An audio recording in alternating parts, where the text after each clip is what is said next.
Hello friends, welcome to our channel. तो दोस्तों, अभी मैं डीएलएड का आपको पीवाईक्यू प्रीवियस ईयर जो पेपर आया था 2023 में, यानी 10 जुलाई को 2023 को जो पेपर हुआ था 2023 को जो पेपर हुआ था वो मैं पेपर आपको हूबहू बहू पेपर आप देख सकते हैं, 150 मिनट का यहाँ पे है। तो वही पेपर का आज मैं पीयूक्यू कराऊंगा, क्वेश्चन पीवाईक्यू, जो कि आपको करना है। और आपको पेपर अभी होने वाला है, तो स्टार्ट कर दिया हूँ। आप प्रीवियस ईयर जितने भी क्वेश्चन लगा सके तो लगा लें। मैं रेगुलर एक एक आपको प्रीवियस ईयर पेपर डाल दूंगा। तो चलिए पहले शुरू करते हैं। तो सबसे पहले यहाँ इस पेपर में सबसे पहले इंग्लिश सेक्शन था। तो यहाँ पे इंग्लिश सेक्शन आप यहाँ पे देख सकते हैं। मैं आज आपको हिस्ट्री यानी कि जीके जीएस, और आपको एक दो करेंट भी आता है, तो आपको करेंट भी देख लेना है। और आज जीके जीएस और कर देना है। साइंस के भी अच्छे अच्छे क्वेश्चंस हैं इसमें। तो सारी चीज़ हम आज करने वाले। कितने सही होगा आपका कमेंट करते रहें और बताते रहें कमेंट करके। और जो भी वीडियो को देख रहे हैं ज़रूर कमेंट करें नीचे, करते रहें। और लाइव सेशन होने वाला है, तो आप रेगुलर लाइव सेशन चाहते हैं तो एक टाइम आप कमेंट में बता दीजिएगा। मैं डीएलएड का करीबन 10 साल हूबहू जो पेपर का है, यहाँ पे आप रोल नंबर भी मेंशन देख सकते हैं। तो जो पेपर हुआ था अकॉर्डिंग टू पेपर मैं वही कराने वाला हूँ, कुछ एक्स्ट्रा नहीं। तो चलिए आज शुरू करते हैं।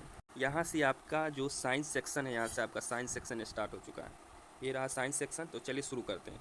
तो शुरू करने से पहले आपको यह बता दें, चैनल को ज़्यादा से ज़्यादा लाइक एंड सब्सक्राइब कर दें। लाइक एंड सब्सक्राइब कर दें। और चलिए क्वेश्चन देखते हैं।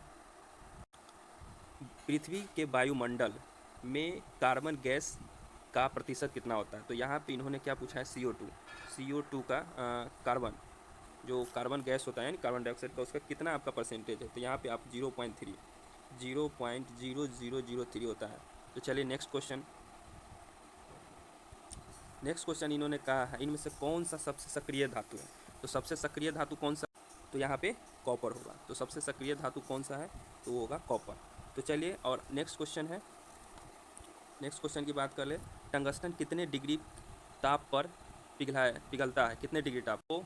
2000 डिग्री सेल्सियस पे, 2000 डिग्री सेल्सियस पे, 2000 डिग्री सेल्सियस पे।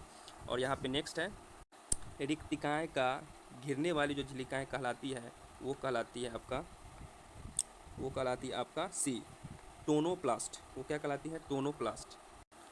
निम्नलिखित में से कौन सा मानव का उद्भव स्थल है? तो वो है आपका अफ्रीका।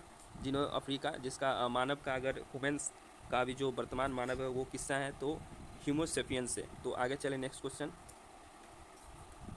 तो नेक्स्ट क्वेश्चन यहाँ पे नोमेरिकल है। तो चलिए नोमेरिकल को सॉल्व किया जाए। तो चलिए कह रहा है क्वेश्चन यहाँ पे कि एम और 4 मीटर द्रव्यमान की दो वस्तु समान गतिज ऊर्जा से चलयान हो रही है, तो उनका वेग अनुपात क्या होगा? तो ये पूछ रही है गतिज ऊर्जा के बारे में। तो ये गतिज ऊर्जा आपका क्या होता है? तो 1/2 mv²।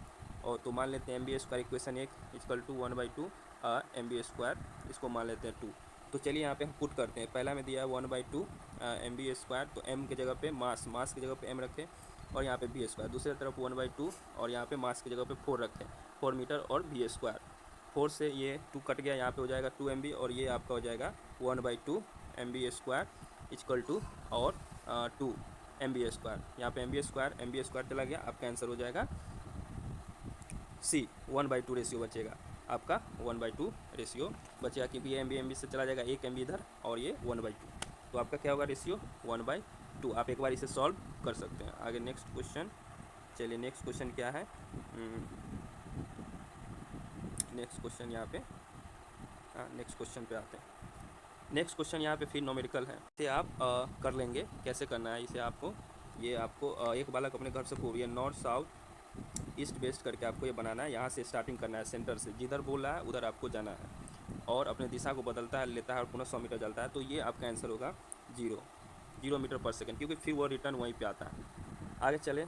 पत्ती के किनारे के साथ पानी की बूंद के रूप में निकलता है, कहलाता है, क्या कहलाता है? पत्तियों के साथ बाहर जो निकलता है क्या कहलाता है? आप बूंद बूंद पत्तियों के बाहर जो देखते हैं उसे क्या कहते हैं? बोलिए। वाष्पोत्सर्जन कहते हैं। क्या कहते हैं? वाष्पोत्सर्जन, वेपराइजेशन। तो वाष्पोत्सर्जन कहते हैं लाइमेक। अच्छा, लाइम जल क्या है? लाइम क्या होता है? लाइम जल क्या है? लाइम जल आपका होता है CaOH, कैल्शियम हाइड्रोक्साइड। क्या होता है? लाइम जल कैल्शियम हाइड्रोक्साइड। नेक्स्ट क्वेश्चन है आपका, विट विटेकर ने वर्गीकरण के लिए कितने मापदंडों का उपयोग किया था? कितने मापदंडों? एक। तो उन्होंने एक मापदंडों का उपयोग किया था। नेक्स्ट क्वेश्चन, सोनार एक ऐसी युक्त है जिसका उपयोग किया जाता है, क्या किया जाता है? रेडियो तरंग सुनने के लिए, शून्य युक्त तरंगों के लिए, प्राध्वनिक तरंगों के लिए, या आश्रित ध्वनि तरंगों। तो हम सोनार का उपयोग रेडियो तरंगों के लिए करते हैं। अब आते हैं, जल मिश्रण है। जल किसका मिश्रण होता है? तो जल आपका द्रव तथा ठोस का मिश्रण होता है। कौन रंग जिसके खतरे के सिग्नल के लिए उपयोग किया जाता है? तो ये तो आप सिंपल, ये है लाल। ये कौन सा रंग होता है? तो ये होता है आपका रेड। खतरे के लिए हम कौन सा रंग उपयोग करते हैं? तो वो रेड। प्रीवियस ईयर का रियल क्वेश्चन है एकदम, जो पेपर में आया था सीबीटी में, कंप्यूटर बेस्ड टेस्ट में, वही पेपर हो रहा है। नेक्स्ट क्वेश्चन पे आते हैं, तो इसे कैसे सॉल्व करना है। तो नेक्स्ट क्वेश्चन पे आते हैं, तो यहाँ पे इस न्यूमेरिकल को सॉल्व किया जाए तो ये है आपका, इसको मानते हैं आप R1, इसको मानते हैं R2, इसको मानते हैं R3। तो सबसे पहले क्या करते हैं, पैरेलल सीरीज और सीरीज में श्रेणी क्रम में और समांतर क्रम में कैसे जोड़ेंगे। तो पैरेलल में सबसे पहले R1 प्लस R2 ले लेते हैं, तो यानी कि 60 प्लस 100 यानी 160। तो ये हो गया।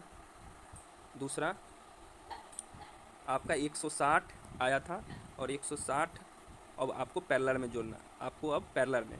तो पैरेलल में के लिए फॉर्मूला क्या है, 1/R1 प्लस 1/R2। तो 1/R1 1/R2 रखने पर तो क्या हो जाएगा आपका, ये हो जाएगा आपका 160 प्लस 1 आपका 40।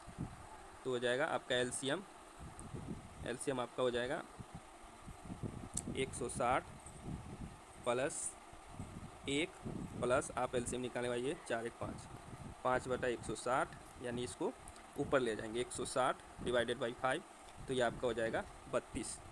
तो आंसर इसका 32 ओम होगा, और इसे आप सॉल्व कीजिएगा और ये 32 ओम आपका होगा। सी। आगे नेक्स्ट क्वेश्चन, सभी कोशिकाएं की एक समान विशेषताएं हैं, क्या होगा? तो किसी भी कोशिकाएं के शरीर के सिर से ही जुड़ा होता है, तो आंसर आपका डी होगा। तो मैंने अभी 10 क्वेश्चन किया है, और करीबन एक ये भी आपको मैं करा देता हूँ, और वीडियो लंबा हो रहा है तो बोलिएगा, तो फिर नेक्स्ट लेके आएंगे। और ये क्या होता है, जियोट्रोपिज्म, पौधे का किसके प्रति प्रतिक्रिया होता है? तो वो सूरज की रोशनी। मिलते हैं नेक्स्ट वीडियो में, ज़्यादा से ज़्यादा लाइक करें तो नेक्स्ट वीडियो आएगा, मैथ साइंस सभी चीज़ का। Thank you for watching.